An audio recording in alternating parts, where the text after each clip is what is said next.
السلام علیکم ورحمۃ اللہ وبرکاتہ۔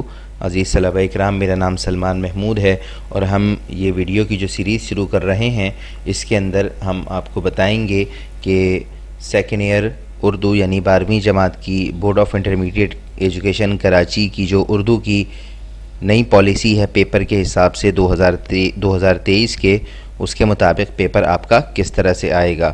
چنانچہ آپ کو اندازہ ہو گیا ہوگا مختلف لوگوں سے اور اپنے طالب علم ساتھیوں سے سن کر کہ بورڈ نے گلزار اردو، جس کو لازمی اردو کہا جاتا ہے، اس کا نیا انداز مارکیٹ میں متعارف کروا دیا ہے۔ پرچہ کا فارمیٹ اسی طرح سے ہے جس طرح سے آپ نے پچھلے سال فرسٹ ایئر کا پیپر دیا تھا کہ 3 حصوں پر مشتمل ہے، حصہ الف، حصہ بے، حصہ جیم۔ حصہ الف 20 نشانات پر مشتمل ہوگا اور حصہ بے جو ہے وہ 50 نشانات پر مشتمل ہوگا اور حصہ جیم جو ہے وہ 30 نشانات پر مشتمل ہوگا۔ 20، 50، 30 مل کر پورے 100 نمبر کا آپ کا یہ پیپر بنے گا۔ تو آئیے ہم سب سے پہلے حصہ الف میں موجود ایک سوال کو حل کرنے کی طرف جاتے ہیں جو کہ سوال نمبر 1 ہے۔ آپ کو معلوم ہے سوال نمبر 1 کثیر الانتخابی جوابات پر مشتمل سوال ہوتا ہے۔ یہ تمام سوالات آپ کے پورے نصاب سے آتے ہیں اور 20 سوالات آئیں گے، 20 میں سے 20 کے آپ کو درست جواب دینا لازمی ہے، جس پر آپ کو 20 نمبر ملیں گے۔ یہاں پر اس بات کا خاص خیال رکھنا ہے کہ آپ کو سوالیہ پرچے کے ساتھ ایک کوڈ بھی ملے گا۔ جوابات جہاں آپ تحریر کر رہے ہیں ان جوابات کے اوپر آپ نے جلی حروف میں کوڈ کو لکھنا ہے، جو کہ A B C یا نمبر کے اندر ہو سکتا ہے۔ اگر آپ کوڈ نہیں لکھیں گے تو آپ کا یہ جو MCQs والا حصہ ہے سوال نمبر 1 کا، اس کے تمام نمبر آپ کے ڈیڈکٹ ہو جائیں گے، ختم ہو جائیں گے۔ اس کے بعد حصہ بے شروع ہوتا ہے جو کہ 50 نمبروں پر مشتمل ہے۔ اس میں سوال نمبر 2 سے اس کا آغاز ہوتا ہے۔ سوال نمبر 2 کے اندر غزل کے اشعار پوچھے جاتے ہیں۔ مشہور غزل گو شعراء کے 5 اشعار یہاں آپ کو ملیں گے۔ ان 5 اشعار میں سے آپ نے صرف 2 کی تشریح کرنی ہوگی۔ تشریح کا طریقہ میرے اسی یوٹیوب چینل پر موجود ویڈیو سے آپ کو مل جائے گا، جس میں ہر سوال کی درست تشریح پر آپ کو 5 نمبر ملیں گے۔ 5 × 5 10 مل جاتے ہیں۔ اس کی جو مارکس ڈسٹریبیوشن اسکیم ہے وہ یہ ہے کہ ایک شعر کو درست طریقے سے حل کرنے کا انداز کیا ہونا چاہیے۔ اس میں آپ سب سے پہلے شاعر کا نام لکھیں گے، اس کا تعارف لکھیں گے، اس کے بعد پھر آپ نے مرکزی خیال لکھنا ہوگا شعر کا، اور اس کے بعد مشکل الفاظ کے ساتھ آپ نے جملوں میں اس کی تشریح لکھنی ہوگی۔ اس طرح سے آپ کو جو ہے وہ 5 نمبر ایک شعر کی تشریح کے مل سکتے ہیں۔ 5 × 5 10 ہو جائیں گے۔ اس کے بعد سوال نمبر 3 کی طرف آتے ہیں۔ سوال نمبر 3 میں اقتباسات کی تشریح کے حوالے سے آپ کو کچھ جملوں پر مشتمل ایک پیراگراف جو کہ 2 لائنیں، 3 لائنیں یا 1.5 لائنوں پر مشتمل ہو سکتا ہے، وہ دیا جائے گا۔ یہ کہاں سے آتے ہیں؟ یہ منتخب ابواب سے منتخب عبارات کی تشریح سبق کے عنوان اور مصنف کے نام کے ساتھ آپ کو کرنی ہوتی ہے۔ اس میں سے آپ کے پاس جو انتخاب ہوتا ہے وہ 2 کا ہوتا ہے، جس میں سے آپ کو 1 کا درست جواب تحریر کرنا ہوگا۔ اس اقتباس کی سیاق و سباق کے ساتھ تشریح اور سبق اور کے عنوان اور مصنف کے نام کے ساتھ کرنے پر آپ کو 8 نمبر ملتے ہیں۔ 8 نمبر کی جو مارکس ڈسٹریبیوشن اسکیم ہے وہ 2 × 6 ہے، یعنی سبق کا عنوان اور مصنف کا نام اور وجہ شہرت لکھنے کے آپ کو 2 نمبر ملتے ہیں اور 6 نمبر سیاق اور سباق کے ساتھ تشریح کرنے پر ملا کرتے ہیں۔ عزیز طلبہ، اس کے بعد آپ کے پاس سوال نمبر 4 آ جاتا ہے۔ سوال نمبر 4 میں مرکزی خیال یا پھر بند کی تشریح پوچھی جاتی ہے۔ اس میں آپ نے شاعر کا مختصر تعارف لکھنا ہوتا ہے اور اس کے بعد پھر آپ نے جو بھی آپ کے پاس نظموں کے عناوین دیے گئے ہوں گے، 3 عنوانات ہوتے ہیں، ان 3 عنوانوں میں سے کسی ایک عنوان کی آپ نے جو ہے وہ مرکزی خیال کے ساتھ اس کی وضاحت کرنی ہوگی، یا پھر اگر آپ مرکزی خیال تحریر نہیں کرنا چاہتے تو کسی بھی نظم کا آپ کو بند ملے گا جو کہ 4 سے 6 اشعار پر مشتمل ہوتا ہے، اس کی آپ نے تشریح کرنی ہوگی۔ اس کے بھی 8 نمبر ہیں اور 8 نمبر کی جو تقسیم ہے وہ 2 × 6 کے حساب سے ہے، یعنی شاعر کا نام اور مختصر تعارف تحریر کرنے پر آپ کو 2 نمبر ملیں گے، جبکہ بند کی تشریح کرنے پر یا پھر نظم کا مرکزی خیال لکھنے پر آپ کو 6 نمبر ملیں گے۔ اس کے بعد آپ کے پاس سوال نمبر 5 آ جاتا ہے۔ سوال نمبر 5 کے اندر آپ سے خلاصہ سبق کے حوالے سے بات کی جاتی ہے۔ سوالات نہیں پوچھے جاتے، یہ مجھ سے غلطی ہوئی ہے کہ میں نے یہاں پر سلیش کے بعد سوالات لکھ دی ہیں۔ یہاں پہ صرف خلاصہ سبق پوچھا جاتا ہے۔ یہاں پر منتخب اسباق کے خلاصے مع مصنف کے تعارف کے آپ سے جو ہے وہ مانگے جاتے ہیں۔ یہاں پر آپ کے پاس جو انتخاب ہوتا ہے وہ 3 ناموں میں سے کسی ایک نام کا انتخاب کرنا ہوتا ہے۔ یہاں پر سبق کے عنوان آپ کو دیے جاتے ہیں۔ یہ بھی منتخب اسباق ہوتے ہیں جو آپ کو اساتذہ کلاس میں بتا دیں گے، اور یہ 3 میں سے ایک عنوان کو لے کر آپ نے اس کا خلاصہ مصنف کے تعارف کے ساتھ تحریر کرنا ہوتا ہے۔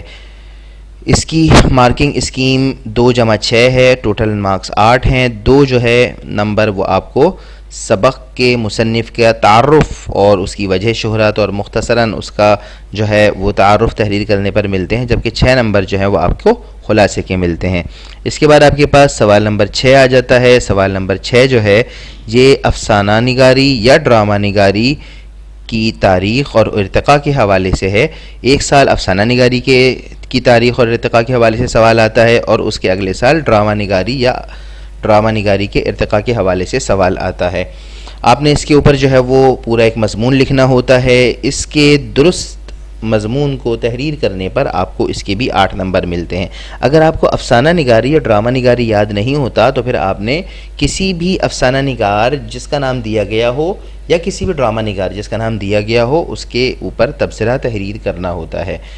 تو اس کا فارمولہ یہ ہوتا ہے کہ اگر افسانہ نگاری کی تاریخ اور ارتقاء آتا ہے تو پھر کسی ڈرامہ نگار کی ڈرامہ نگاری پر آپ نے تبصرہ تحریر کرنا ہوتا ہے، اور اگر ڈرامہ نگاری کی تاریخ اور ارتقاء آتا ہے تو کسی افسانہ نگار کی افسانہ نگاری کے اوپر آپ نے تبصرہ تحریر کرنا ہوتا ہے، جس پر آپ کو 8 نمبرات ملا کرتے ہیں۔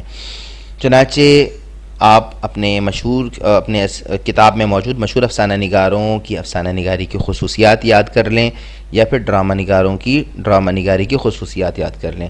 اس حوالے سے میرا مشورہ یہ ہے کہ آپ کی کتاب میں کیونکہ صرف 2 ڈرامہ نگاروں کی ڈرامہ نگاری موجود ہے تو آپ نے ڈرامہ نگاری کے اوپر تبصرہ یاد کر لینا ہے، اور اس کے علاوہ افسانہ نگاری کی تاریخ اور ارتقاء کے حوالے سے سوال کا جواب تلاش کر کے یاد کر لینا ہے۔ اس کے بعد آپ کے پاس سوال نمبر 7 آتا ہے، جس میں آپ سے سوالات پوچھے جاتے ہیں، اور اگر آپ سوالات کے جوابات نہیں دینا چاہتے تو آپ کے پاس یہ اختیار ہوتا ہے کہ آپ شامل نصاب غزل کے 2 شعراء اکرام کے 2 اشعار تحریر کر دیں۔ وہ اشعار تحریر کرنے ہیں جو کہ سوال نمبر 2 میں موجود نہ ہوں، لیکن آپ کی کتاب میں سے ہونے چاہیے، یعنی کل 4 اشعار آپ نے تحریر کرنے ہوتے ہیں، اور اس کے درست جواب پر آپ کو 8 نمبر ملتے ہیں۔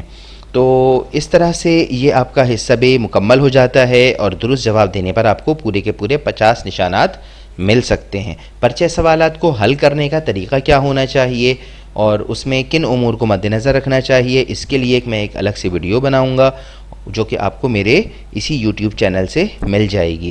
جبکہ سوال نمبر 2 سے سوال نمبر 7 تک 6 سوالات کو حل کرنے کا جو طریقہ ہوگا ہر سوال کے حساب سے، اور اس کے جو بھی اہم ترین اور بہت زیادہ موسٹ امپورٹنٹ جو ہوتے ہیں عناوین اور عنوانات اور اشعار، ان کی تشریح کیسے آپ نے کرنی ہوگی، ان کا جواب کیسے دینا ہوگا، اس کے لیے میں الگ الگ ویڈیوز اپنے یوٹیوب چینل پہ میں ڈال چکا ہوں۔ وہاں پہ آپ تلاش کر کے اس کو پورا دیکھ کر ہر سوال کے حساب سے آپ تیاری کر سکتے ہیں۔ مثلا سوال نمبر 2 کو کس طرح سے حل کرنا ہے، کون کون سے مشہور شعراء کے اشعار آ سکتے ہیں یا پچھلے سالوں میں آئے ہیں، ان کی تشریح جو ہے وہ میں نے بنا کر اپنے اسی چینل پر اپلوڈ کر دی ہے۔ اسی طرح سوال نمبر 3 میں، سوال نمبر 4 میں، سوال نمبر 5 میں، سوال نمبر 6 میں، سوال نمبر 7 میں اس کے درست حل کرنے کا طریقہ کیا ہوگا میں اپنے یوٹیوب چینل کے اوپر ڈال چکا ہوں۔ عزیز طلباء، آتے ہیں سوالیہ پرچے کے آخری حصہ جیم کی طرف، جو کہ 30 نشانات پر مشتمل ہے۔ یہاں بنیادی طور پر آپ سے 2 سوال پوچھے جاتے ہیں اور دونوں سوالوں کے درست جواب آپ نے تحریر کرنے ہوتے ہیں۔ سوال نمبر 8 میں شاعرانہ خصوصیات پوچھی جاتی ہیں۔ 3 غزل گو شعراء جو کہ مشہور ہوتے ہیں ان کے نام آپ کو دیے جاتے ہیں کہ ان کی شاعری پر تبصرہ کریں اور شاعرانہ خصوصیات تحریر کریں۔ اس کے آپ کو درست طریقے سے جواب دینے پر 15 نمبر ملا کرتے ہیں۔ یہاں پر یاد رہے کہ مرثیہ گو شعراء، نعتیہ گو شعراء اور اسی طرح حمدیہ شعراء کے جو ہے کلام پر تبصرہ نہیں آتا، اسی طرح نظم کے شعراء کے کلام پر بھی تبصرہ نہیں آتا۔ ان شعراء کرام کے کلام پر تبصرہ آتا ہے جنہوں نے غزل کہی ہوتی ہے۔ اس کے بعد آپ کا سوال نمبر 9 آ جاتا ہے۔ سوال نمبر 9 کے اندر آپ نے نثر نگاری کی خصوصیات تحریر کرنی ہوتی ہیں۔ اردو کے مشہور نثر نگار جن کے اسباق اور ڈرامے آپ کے پاس نصابی کتاب کے اندر موجود ہیں، ان کے بارے میں آپ نے جواب تحریر کرنا ہوتا ہے، اور اس کا طریقہ یہ ہوتا ہے کہ پہلے آپ تعارف تحریر کر، اور یہی طریقہ جو ہے وہ شاعرانہ خصوصیات کے حوالے سے بھی ہے کہ سب سے پہلے آپ نے تعارف تحریر کرنا ہے۔ تعارف میں آپ نے ان کی پیدائش، ان کا جائے پیدائش، ان کے کارنامے، ان کی لکھی گئی کتابیں اور دیوانوں کے نام لکھنے ہوتے ہیں، اور اس کے بعد پھر آپ نے شاعرانہ خصوصیات کی مین ہیڈنگ جو کہ صفحے کے بیچ میں ہوگی، یا پھر نثر نگاروں کی نثر نگاری کی خصوصیات کی ہیڈنگ بیچ صفحے پہ لگا کر ان کے نیچے آپ نے 10 سے 12 تک ذیلی ہیڈنگز لکھنی ہے، اور اس کے مطابق وہاں پر مواد اور مٹیریل تحریر کر دینا ہے۔ اس کے بھی درست جواب پر آپ کو 15 نمبر ملا کرتے ہیں۔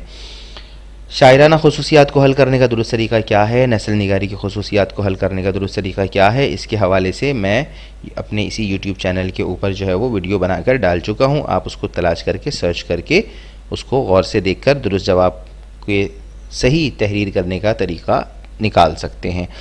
ابھی آپ کا پرچہ سوال ختم نہیں ہوا، ابھی باقی ہے، کیونکہ سوال نمبر 9 میں آپ کے پاس اختیار ہوتا ہے کہ آپ مشہور نثر نگاروں کی نثری خصوصیات ناقدین کی آراء کے ساتھ تحریر کریں، یا پھر کسی بھی عمومی موضوع پر عنوان آپ کو دیا جاتا ہے، اس عنوان پر 100 سے 130 الفاظ پر مشتمل مضمون کو تحریر کرنا ہوگا۔ مضمون تحریر کرنے کے حوالے سے بھی ویڈیو میں بنا کر اپنے یوٹیوب چینل پر ڈال چکا ہوں کہ مضمون کے کتنے اجزاء ہوتے ہیں، کن باتوں کا خیال رکھنا ہوتا ہے، مشہور عناوین کے تحت اگر آپ مضمون لکھنا چاہتے ہیں تو وہ مضمون کس طرح کا ہوگا، اس کا مواد کس طرح کا ہوگا، اس کے حوالے سے بھی ویڈیو میرے چینل پر موجود ہے، آپ اس کو سرچ کر کے دیکھ کر فائدہ اٹھا سکتے ہیں۔ ویڈیو یقیناً آپ کے لیے کرامت ثابت ہوئی ہوگی۔ ویڈیو دیکھنے کے بعد پسند آئے تو اس کو لائک ضرور کیجئے گا، چینل پر پہلی دفعہ آئے ہیں تو سبسکرائب کیجئے گا، اور کمنٹ باکس میں کوئی سوال آپ پوچھنا چاہیں تو مجھ سے پوچھ سکتے ہیں۔ یہ میرا رابطہ نمبر آپ کے سامنے آ چکا ہے، اگر آپ کوئی سوال مجھ سے پوچھنا چاہتے ہیں تو میرے اس رابطہ نمبر پہ واٹس ایپ کے ذریعے سے آپ مجھ سے رابطہ کر سکتے ہیں۔ ویڈیو دیکھنے کا اور پسند کرنے کا بہت شکریہ۔ السلام علیکم ورحمۃ اللہ وبرکاتہ۔